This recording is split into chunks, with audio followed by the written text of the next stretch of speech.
Canada and a fresh setback to Justin Trudeau. 4 Canadian members of Parliament have been outed as CCP, or rather Chinese government collaborators. Investigative journalist Sam Cooper has revealed that Liberal MP Parm Bains, Liberal appointed Senator Yuen Woo, Liberal MP Mary NG and Conservative appointed Senator Victor O have worked closely with the CCP-based influence networks. The exposé revealed that journalists associated with a group called Canada Committee 100 Society supported Parm Bains' candidature for the 2021 federal elections. Canada Committee 100 Society is closely connected to the Chinese United Front Overseas Leaders Group, which is the Chinese government's arm for overseas influence. It was further revealed that Liberal Senator Yuen Woo had a private meeting with members of the group in 2020. Woo made it clear that he was against targeting Chinese groups that were peddling influence and interfering in Canadian elections, and repeatedly filed submissions undermining Canadian intelligence and using Chinese intelligence talking points. Coincidentally, Senator Woo appointed by Justin Trudeau. However, that's not all. A staffer of Liberal Party MP Mary NG also met a Chinese intelligence actor named Zhu Wei, a Toronto consulate diplomat. Zhu Wei has been the subject of scrutiny in Canadian media for quite a while now. In fact, on the 8th of May 2023, the Trudeau government expelled Zhu Wei from Canada. Zhu Wei has worked with political staffers to provide information on meetings of elected officials and their whereabouts. Now, Parm Bains is the Liberal Party MP from Stevenston, Richmond East constituency. Just a week ago, he was crying foul, accusing Indian diplomats of carrying out foreign interference in Canada. But these accusations, much like those that have been made by other party leaders, were not substantiated with any evidence. However, there is now clear evidence within Canada of the Trudeau-led Liberal Party's MPs and their links to China with regards to interference in the 2019 Canada elections. Has Trudeau stiff with India and his incessant insistence of a hidden Indian hand all been a bit to divert attention on the truth? That's the conversation that we take forward. But before that, let's quickly listen in to a soundbite of Sam Cooper. I'm here today to highlight some of the names and entities covered in my updated book and to pose a question. Should other Canadian journalists be examining the openly available evidence surrounding these networks? Firstly, my book recounts reporting on a 2020 tape recording provided to me, where Senator Yuen Pau Woo is heard in a 47-minute private briefing with the Canada Committee 100 Society. This group included Conservative Senator Victor O as an advisory member, along with an individual officially listed in a Chinese United Front Overseas Leaders Group. The Canada Committee 100 Society is led in Vancouver by Ding Guo, a journalist who is also an advisor to British Columbia Premier David Eby. Other journalists participating in this tape-recorded meeting with Senator Woo later supported Liberal candidate Parm Bains in 2021. Bains had told these journalists he opposed Kenny Chiu's Foreign Agent Registry Bill, describing it as an exclusionary policy. Ding Guo was also reportedly involved in the 2022 Conservative Party leadership race, alongside community leaders officially connected to Beijing's overseas influence arm, the United Front. All right, so there you've heard it. That was, of course, these are allegations, viewers, that have been made by a Canadian investigative journalist in Canada. So this is not something that's coming out of India, and we're not making this up, certainly. I'm just putting it out there before people start, commenting the same, which has become a habit of just blaming and bashing the Indian media for cooking up stories. So like I said, this is something that has happened on Canadian soil once again. It's Canadian investigative journalists that are putting out these names of Liberal party members of parliament who, as per these investigative journalists, have links to the Chinese CCP. I have with me on the broadcast Ambassador Suresh Kumar Goyal. We also have with us Sumit P, political commentator. We have Surinder Singh Lali, international affairs expert, and Joyita Basu, editor of the Sunday Guardian. Let me begin this conversation with Ambassador Goyal. Ambassador Goyal, for quite some time now, several people in India have also been raising the same question, that is this confrontation with India simply a shield to protect Trudeau and what his party members may be up to as far as their links with China are concerned? Because I undertook the pain of listening to Trudeau's commentary when he was speaking before the committee on foreign interference, and there was a drastic shift in the way he was talking about Indian interference versus the stance that he took as far as Chinese interference, which has been proven once again by Canadian intelligence as far as the 2019 and 2021 elections are concerned. The stance that he took as far as China is concerned and Chinese interference is concerned, there was a stark difference. What are your thoughts? Devika, two or three things here. First of all, again, please do pardon me if I say so really, but I speak out of my own experience of politics in other countries. You may call them intervention, but influence peddling by other governments in political processes of other countries is not today's issue, not a strange thing at all. It has happened ever since I have been watching how the processes take place, whether it is Canada. I have not worked in Canada, but I've been to Canada several times, and I know there are groups which are aligned to China, and in Australia there are several places where there are groups which try to influence the political processes. After all, every country would like to have a government in place with which they can have a kind of relationship, advantageous relationship, if I could say so. That's in the case of the USA, everywhere. And if I may say so, most of the missions, they do try to keep those kind of relationship with the politicians of the other countries. So it doesn't shock me to know that Bains had been supported by a group which was affiliated to the Chinese Communist Party. I think what we need to look at really is what has happened. That Trudeau is suddenly so much opposed to what India does or what he thinks India does, and that too at an official level, he hypes it up by taking at the highest political level the criticism and the accusations against India, but not China.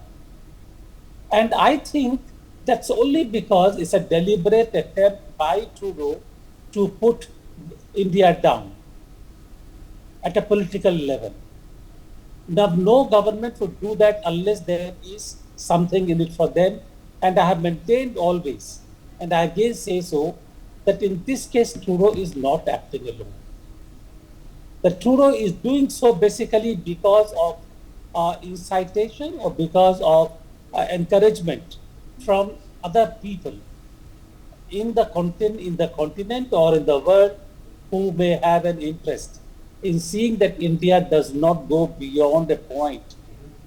Or say, I would say that when India's influence is rising, that rising influence should not begin to compete with their interests. And I think I'm saying it in very guarded kind of manner, but these are realities of life which we have to deal with in the foreign politics. Okay, reality is of life, but Joyita Basu, is that fair then? Of course, it is the reality of life, but how is it fair that India is being chewed out, but as far as allegations against China are concerned, Justin Trudeau has just not taken them seriously, and now day after day, news continues to pour in of how Liberal Party members in Canada do have close links with China. How are they getting away with that? Devika, when we are talking about this Liberal Party, and in fact not just Liberal Party, others also having Chinese links is not a new thing. I mean, at least 3 years back, three and a half, 4 years back, we were publishing articles because there were journalists in Canada who were not getting any space in the Canadian media. So, they were approaching us and they were talking about the links that they had. We have covered this 2-3 stories, and these links went right up to the top. There are two aspects to this story. Number one is that Trudeau himself is completely compromised by the Chinese because of his father's history, because of his own history. At one point of time, not many people may know, but Trudeau's father's idea was to take children on their vacation was at Tiananmen Square. Trudeau's father met Mao, he was close to Deng Xiaoping. So, Trudeau has grown up with basically being indoctrinated into that Chinese communist view of life, and this has been going on for a very long time. In fact, in Sunday Guardian we have published several articles about how these people, they were these missionaries from Canada would go to China and their kids would grow up there, and these people were known as Mish kids. They would come back and they were totally propagating Chinese agenda and influencing. Now, okay, even if Justin Trudeau was not a Mish kid, given that his father was prime minister, but he was completely brainwashed into the Chinese way of thinking because his father was also like that. Now, so there is one aspect of it. Now, that part he does not want to come, that he does not want that to become public. And there was in fact one point of time, there were the Chinese military was supposed to conduct joint exercises with the Royal Canada Mounted Police and all. Now, that push was coming from Trudeau and his people. The fight back was coming from inside Canada's defense establishment. So, a confrontation already happened there. So, this is the Trudeau's Chinese involvement aspect. And then there is because of the policies of his government, and of course, what has happened, this actually has been going on for a long time, and the Canadians have been very gullible. One thing, remember, say for example, we have these that foreign contribution when it comes to our country, there are these certain rules and all. Canada does not have any such rules. I think only now they are planning to. So, anybody can bring in any money, and also as a result of which China has been pouring in a huge amount of money. When it comes to Canada, it borders the northern, on the south is the US. Mao Zedong, from the time of Mao Zedong, they always wanted Canada as the outpost. That was their listening post into US, and that is what they have succeeded. In fact, if you are talking about Sam Cooper, in Sunday Guardian, we were among the first people to bring Sam Cooper's books and excerpts and all in India. He has written a book about the narcotics trade that the Chinese run through Canada, and that is one of the main centers. Drugs come in from Mexico, all these places. So, that is one area they have got untrammeled access to the US. They have been trying to all these fentanyls etc. that have been going into the US. Canada is a huge source in terms of narcotics, in terms of ground activities, mafia. The Chinese have been running like that. In a place like Vancouver, they have captured islands, where they run, they have their private militia, they have been running their own police outposts. So, if you are looking at the government, it is said that every level of the Canadian government is influenced and compromised by the Chinese, this particular government, Trudeau's government. So, you see now what has happened, now they have come up with this Foreign Interference Commission.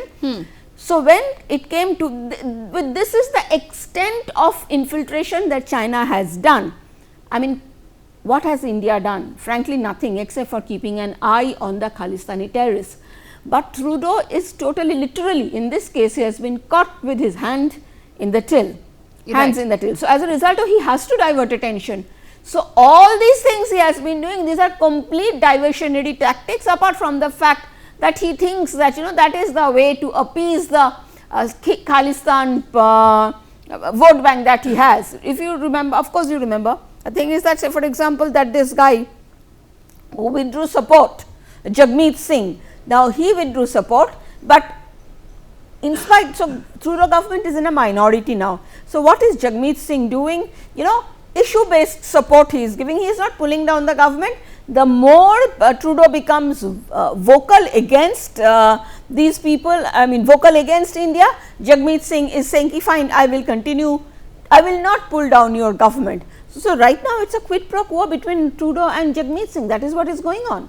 Okay, Sumit, your take on the same as well. How is it that Justin Trudeau, or is he just pretending to now get away with the fact that these close links with China now really seem to be fully exposed and out there? Like I said, even in the Foreign Interference Committee hearing, his take was that I don't know anything more today about Chinese interference than I knew in 2019, and that diplomats of several countries always want that political leadership they are close with should be the ones in power, and that's how diplomacy works. And that's literally how he summed it up, Chinese influence in Canada. Devgaji, thanks for having me on your show. Look, one thing is very clear, like Joyita ji and Ambassador Saab have spoken. The first and important thing is, today China's lies are exposed. I have been talking on NewsX, this is not only Chinese influence, but there are around, it's believed to 10 or 19, that's somewhere the number is, that is on the social media. There are the people who have been actually paid money from the Chinese embassy in Canada. They were literally paid cash to support Trudeau's government. Now, he always knew the Chinese angle. Look, when he first accused India, he put allegations of India, he said, I have credible intelligence. Then when he goes in front of the committee, he says, no, I got this intelligence from Five Eyes, and possibly because on that, we decided to go ahead with that.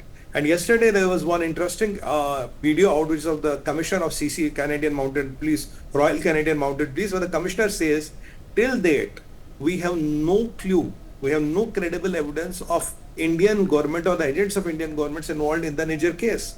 Now the anchor is asking him, then why were you talking about this? He said, look, when we do a case, some evidence might come up, something might come up, but as on date, we have nothing. We have nothing with us which can relate Indian government with the Niger case. Then obviously, when you add all the three, this means when his Chinese bluff and his Chinese, connections were getting exposed, he didn't know what to do. The best thing to do was, let's start blaming the India, let's start blaming the Indian government, and let's start doing what it is doing.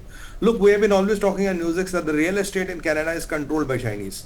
These China towns inside have flesh trade, they have prostitution, they have gambling, they have, it's a den of spies, they have everything. It's like a mini China within Canada, they are not bothered about. Now all the Pakistani generals, so-called colonels and generals who make money are living in Canada, they again live in those ghettos and their colonies. So there are Pakistani colonies, there are Canadian colonies, there are all kind of these Chinese colonies, there are all kind of these colonies where people are living in ghettos and trying to control the things.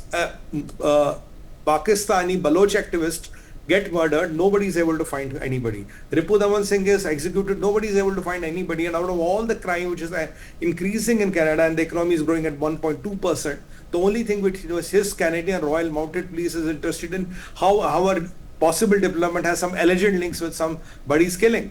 And even after that, I want to ask a question, why they are not extraditing Harsh Dalla?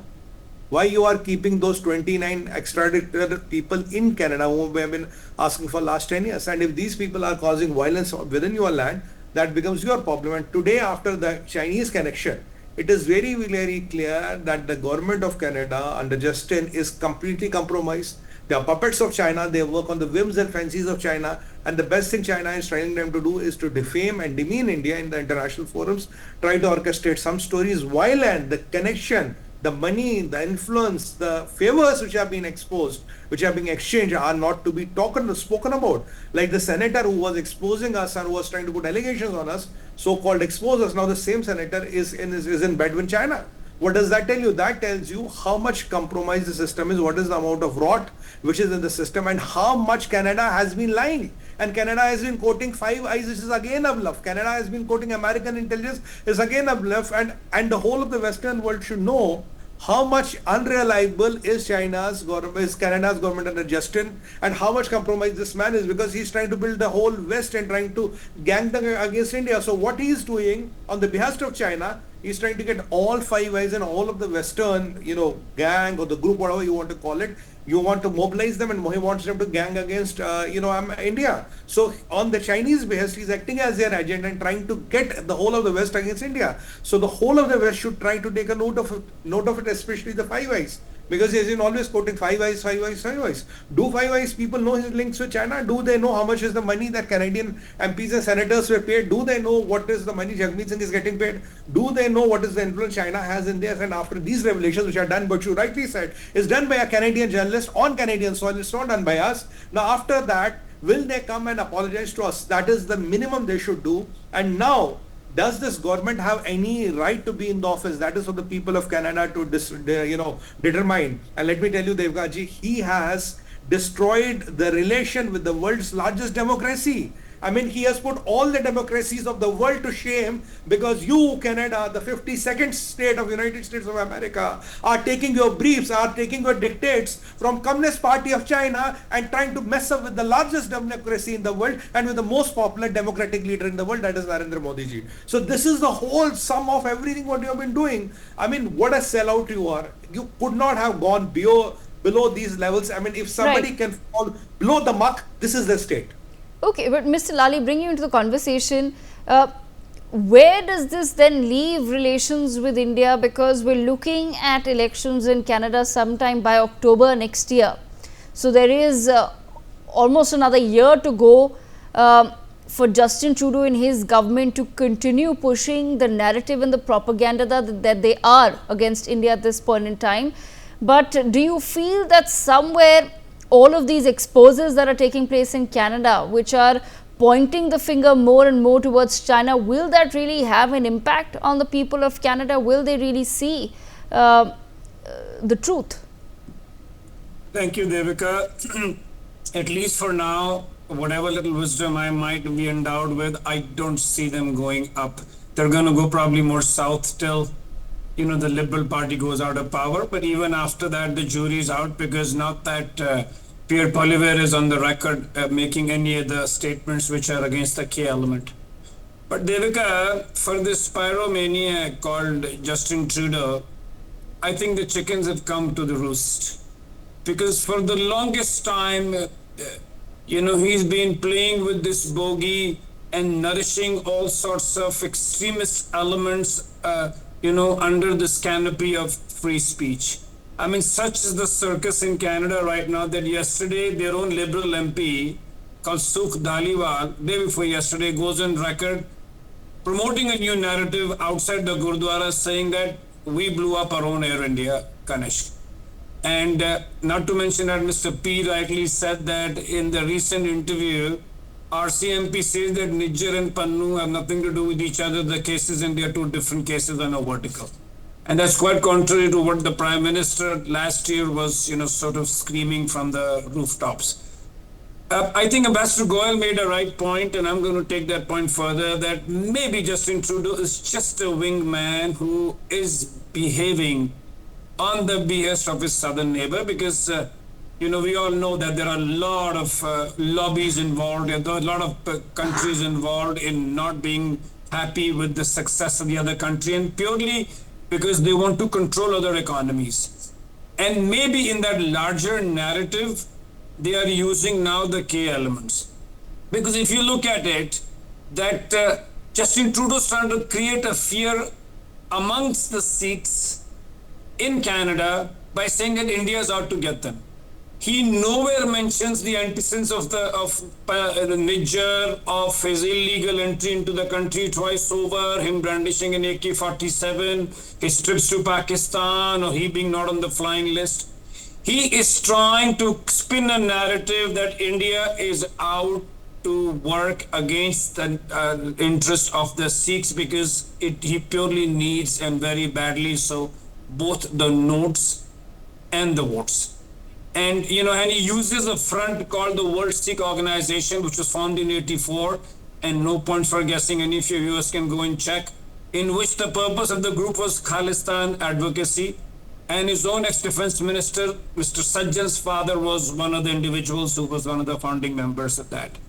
So what Justin Trudeau was spinning around Now it has come to his own neck. I mean, there are already 11 MPs now, including Mr. Parm Bains, who have been on Chinese payrolls, directly meddling into the Chinese election, in the Canadian elections. They have their own police stations and they get activists picked up from Canada and take them back to China, and rest is, you can imagine what they do to them. So I think for now, your question was that I don't see anything much happening because he's taken this too far and he's gotten too knee deep into it. And we should simply wait and watch. And one thing we could do, not that the External Affairs Minister or the ministry needs any advice from me, is that we should now punishing all sorts of these K elements who are often seen outside the embassy, raising anti-India slogans or disrespecting our flags. They should not be able to step foot on Indian soil. And this is probably what our ambassador was doing, gathering intelligence for which they are now, tom-tomming around the world and saying that we are interfering. It's an absolute, our ambassador and our embassy is absolutely within their, it's part of their prerogative and their brief to gather intelligence and see which sorts of, people are working against the state. And, not to mention that latest Joker Pannu, I mean, we've had 300 flights being cancelled. To imagine the cost of all of this involved. So I feel, to sum it up, what Ambassador Goel sort of insinuated to, and I'm taking it a step further, I think it's their southern neighbor who's using him as a wingman. Because even if you look at the intelligence that he gets from the Five Eyes, who's giving him the intelligence? It's America. Or who gave him that intelligence and then it is selectively leaked to the Washington Post. So I think his time is over now. I mean, he's become a liability for his own party, as his MPs have written. And for us, we're in a very strong position. We're not the same India that Trudeau used to look down upon and, send his condolences to us. We're not to mention out of the 278 people or 76 people, 80% of them are Canadian citizens. So if anything, we should have expressed condolences to them. They could be of Indian origin. So I think that Gora mindset is out the window. They cannot simply sweep us under the carpet by saying, which Senior Trudeau used to say, it's the brown fighting the browns or it's red turban fighting the orange. Now it's gotten way deep and Justin Trudeau has taken it to a point where it's going to take a lot of time for it to recover also. Thank you, Devika. Right, absolutely. I've run out of time, but I thank all of our panelists for joining us on the broadcast to take this very crucial conversation in Canada forward. For more such videos, subscribe to the NewsX YouTube channel, hit the bell icon.